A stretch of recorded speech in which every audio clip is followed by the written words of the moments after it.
I'm Eric James Erb, and on today's video, I'm going to go over how to overcome the quiet quitting trap. And that's a balance between your personal life and your professional life. Some tips and tricks, so stay tuned.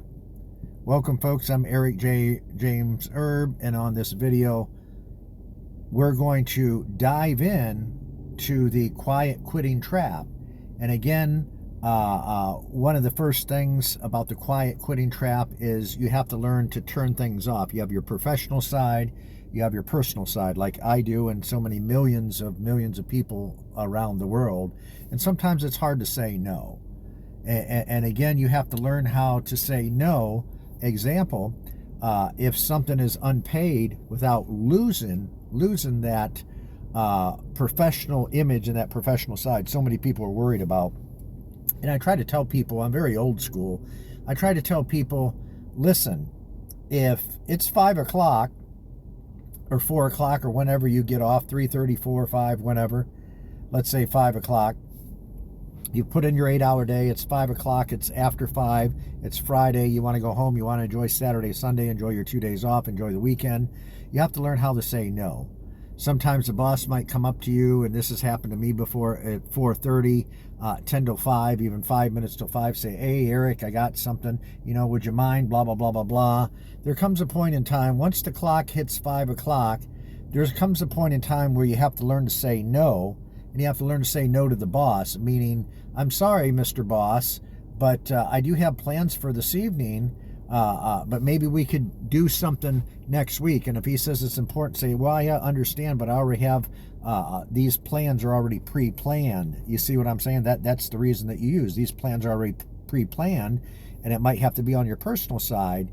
But again, you have to tell your boss, you have to learn how to say no, and that's one of the biggest things. Most people don't know how to do that.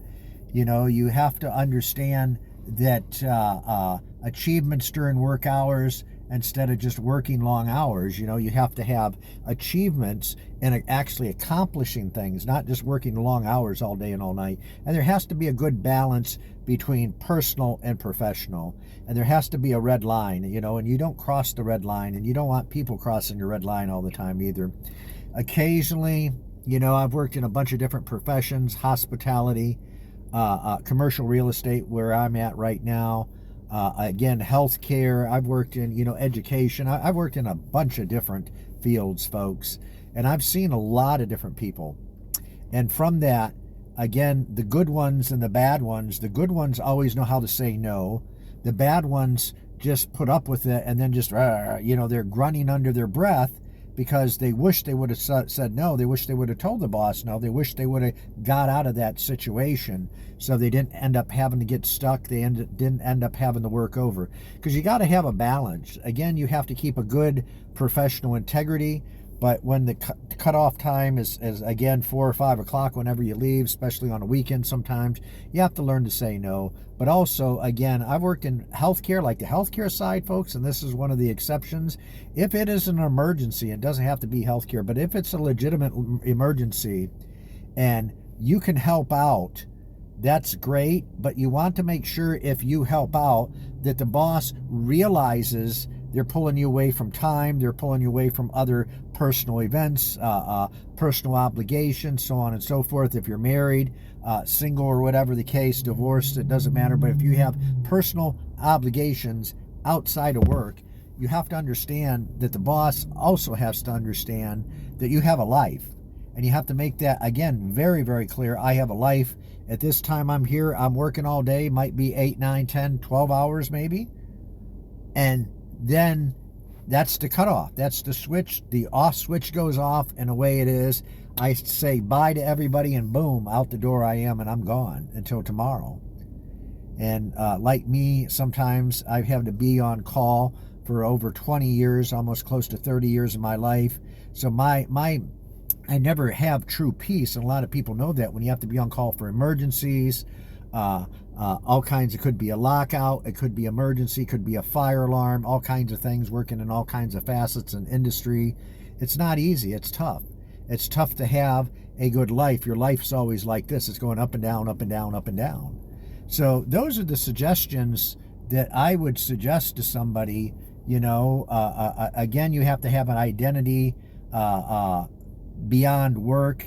Don't let the job title define your self-worth. You can't do that. You can't let a job title define you. That's not good. That's not good at all. You can't let, for me, example, you know, oh, I'm a chief building engineer. That defines Eric. No, it doesn't. No, that's just happens to be my title when I took the job or the position. It doesn't mean I'm that person. I might be that person 8 to 5, but after 5 o'clock, I got a personal life. On my breaks, I got a personal life. I'm a human being, just like you are watching this video. And you can't let your title, oh, I'm a doctor, oh, I'm a nurse, I'm a psychologist, I'm a policeman, I'm a fireman. You can't let that stuff define the rest of your life and who you are, folks. That's just not good. And, you know, you have to have energy management to prevent emotional burnout.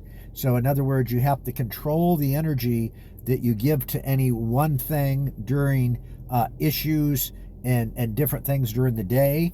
But you also have to have some energy, like, you know, again, with the weekend coming up, you have to have some energy to be able to enjoy life. I've gone so many years, and I've learned to finally start correcting it, my own fault. You have to have energy. I'd burn myself out at work. I'd go in early, and they'd always seem to come to me, stay late, because I was a yes man, and that was my problem right there, being a yes man. You can't do that all the time. And so I would always say something, always say yes. I'd get really, really burnt out, come home, would be restless, thinking about what happened at work, whatever the issue was with this person and that, whatever. And so I would end up not sleeping good. So you can't let that emotional and mental stress burn you out physically and emotionally. And sometimes I've let that happen, and that's my fault. So I've learned how to deal with that by A, not bringing things home with me, or at least trying. Easier said than done, trying. B, leave it at the door, leave it at the office door. So whatever happened between Tom and Sally, or whatever issues they're having in their office, understand that, digest that, understand that, process that, but leave that at there. Don't bring that home to the wife, the kids, your better half, your spouse, whoever. Even if it's just yourself and the dog, you don't need to bring that home. You don't need to suffer emotionally and mentally up here. And those are my ways of dealing with stress, and those are my ways of learning how to overcome the quiet quitting trap. You know, as far as being able to deal with the everyday responsibilities between the job and the personal life. Like, share, subscribe. If you like the video, folks, I'm Eric James Erb, and welcome. And then again, on the next video, we'll cover some more in-depth topics. Thanks again for your time. See ya. Until next time, that's it. Bye for now.